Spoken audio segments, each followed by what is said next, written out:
Oh no, trigonometry. I'm so bad at trigonometry. I hated that in school, or I never learned it in school. What am I going to do? I can't solve this.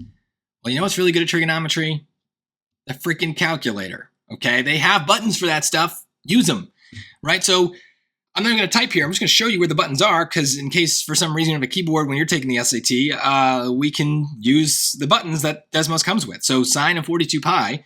So funcs, this button to the right here, starts with the trigonometry function. So sine of 42, and then pi is right there next to the 0 to the left. So there it is, pi, and it's 0. And that's the answer, and you're done. Now, there is one thing that could go wrong here, okay? I purposely didn't show you this because most calculators are going to default to radians, okay?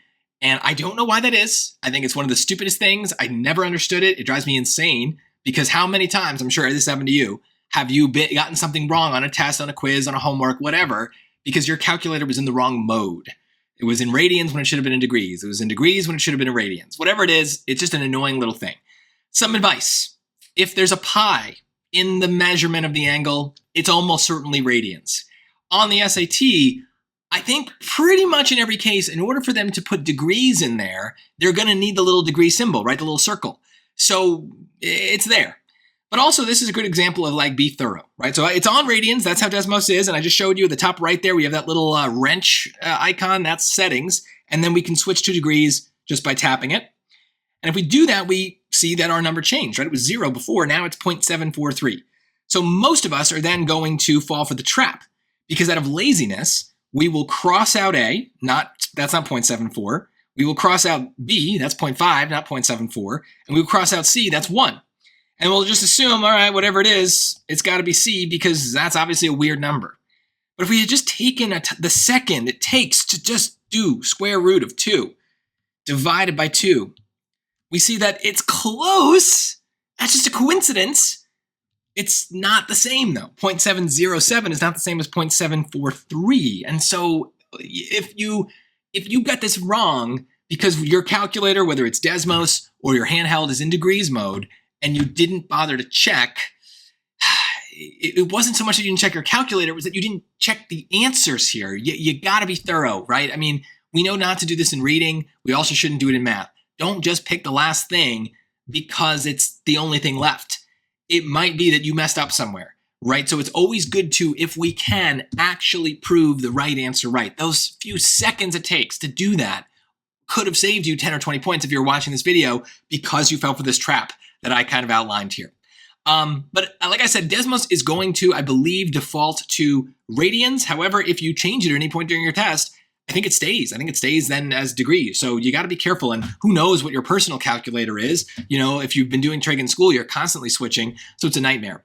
So just be careful of that. I would say, honestly, that's probably the only thing they're testing with this is whether or not you can use the calculator correctly.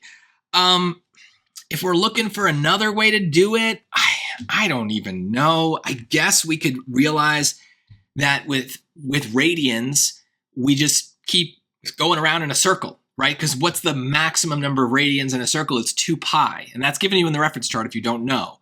So we can recognize that this is just 2 pi goes into here.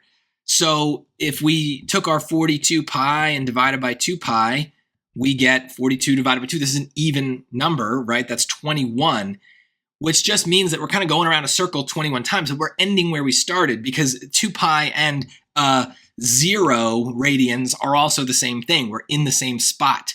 So the sine of 0 is kind of what we're being asked here.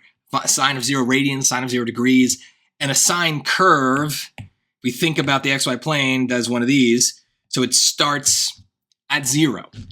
But I don't know. Maybe this is what the explanation is for the SAT. I'm actually curious. Feel free to comment. I'm too lazy to look it up. What the official College Board explanation is for a question like this.